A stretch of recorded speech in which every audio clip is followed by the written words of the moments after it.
ishyari, kwirinda gushaka kwemeza abantu, kwiga bihoraho, gukora gahunda yawe. Iyi ni videwo ikubiyemo uburyo 8 bwagufasha kwiteza imbere ubundi ukagera ku cyo wifuza. Ahari icya nyuma nicyo gishobora kuba cyagufasha, ntucikwe, reka dutangire.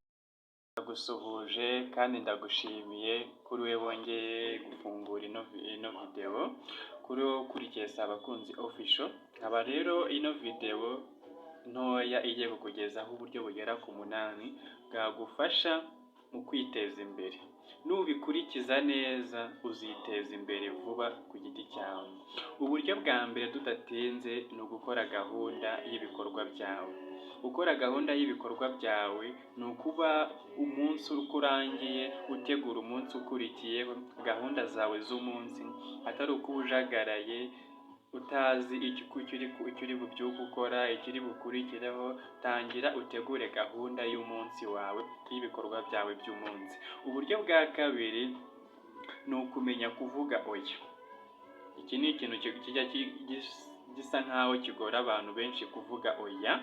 Kuvuga oya ni ukuba uzi mu gihe wateguye gahunda zawe nta muntu uri buze ngo akuvangire ku giti cye ngo agukoreshe icyo ashaka we, bivangire za gahunda zawe wari wihaye. Iga kuvuga oya, umenye ko niba umuntu ashaka kuvangira muri gahunda zawe, hari aho uri bubashe kuba wakoresha oya, ibintu byose utari bubyemere. Urugero, tuvuge nimba wari wapanze yuko ugiye gukora akazi kawe, wagasoza ukigira mu gasiporo kawe k'umunsi, ariko mu gihe ugiye mu gasiporo umuntu akaza akakubwira ati tujye mu kabari, tujye aha n'aha, twigire ahantu runaka, aho niho uba ugomba kumenya ko hari aho ugomba kuvuga oya.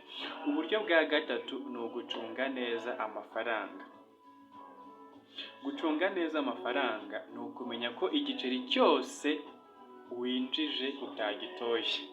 Igiceri cyose cyaba icy'ijana kuzamura amafaranga ayo ari yo yose, ni ukumenya ko igiceri cyawe uko uri bugikoreshe nta giceri cyawe kiri bupfe ubusa, cyose kiri bugende muri gahunda kandi wapangiye kandi y'ingenzi wari washyize muri gahunda zawe. Ni uburyo bwo kumenya gucunga amafaranga neza. Ikindi gikurikiyeho cya kane ni ukubaha igihe. Ubaha igihe cyawe.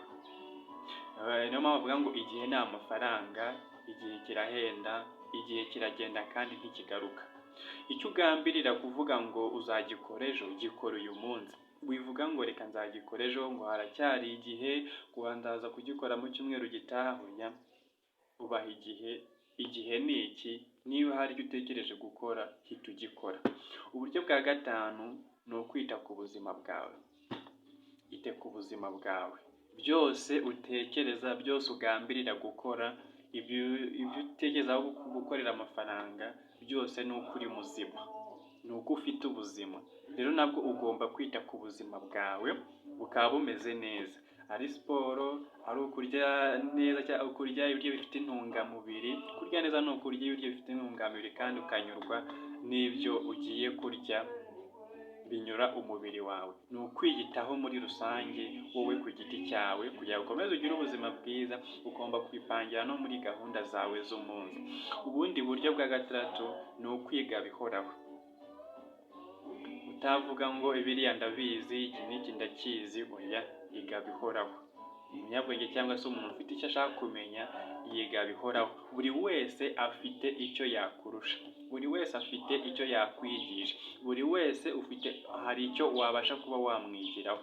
Komeza kwiga bihoraho, wikumva ko ibyo uzi wihagije, wikumva ko ibyo uzi bihagije kugira ngo ugere ku iterambere ryawe, cyangwa se kugira ngo ugere ku cyo ufite. Iga bihoraho, ushaka amakuru y'icyo ushaka gukora, ushaka amakuru ya gahunda ushaka kwiha, ushaka amakuru, usoma ibitabo, ushaka amakuru hirya no hino kuri cya kintu ushaka gukora. Niko kuvuga ngo kwiga bihoraho, umenye ibintu bishyashya ku kintu runaka ushaka gukora. Uburyo bwa karindwi ni ukwirinda gushaka kwemeza abantu.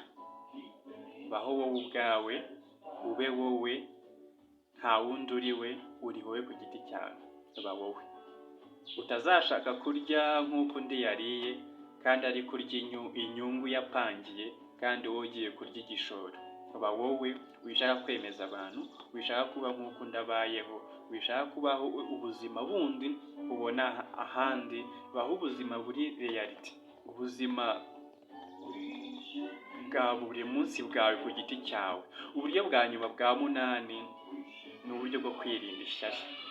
Ishyari ni ribi, ishyari ni ribi cyane, ishyari riguteranya n'abantu, ishyari ryatuma n'icyo wagambiraga kugeraho kidakunda kubera ishyari. Ishyari ni ikintu kibi, ishyari ni ikintu kibi cyane, ariko ugire ishyari ryiza, gira ishyari ryiza, wirinde ishyari